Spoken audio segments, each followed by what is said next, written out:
আমার বেঞ্চটা কানগুলো হ্যাঁচি। আরে আমার তো কষ্ট হচ্ছে। আরে ধর তুই কাজে যাচ্ছিস না কেন তুই?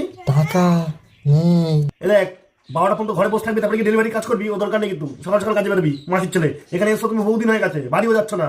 এখানে দিতে হবে মাসে কালে আমাকে টাকা পয়সা। এই তুমি কি ভুলে গেছো নাকি যখন তুমি ফুড ডেলিভারি করতে তখন তোমার কি অবস্থা ছিল? তারপর তো তুমিও বসে থাকতে, ও এখন বাড়িতে বসে আছে, তুমি ওকে মুখ করছো কেন?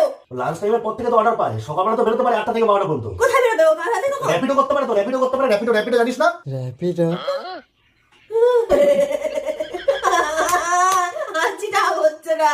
তাই? হেটাই র্যাপিডো তো যাও, র্যাপিডো তো ইনকাম দিচ্ছে, প্রতি ঘন্টায় 250 টাকা করে তুমি ইনকাম করতে পারো সর্বোচ্চ। হ্যাঁ। সকাল 8টা থেকে 12টা পর্যন্ত 4 ঘন্টা পার্ট টাইম কাজ কর, প্রচুর ইনকাম করতে পারবি।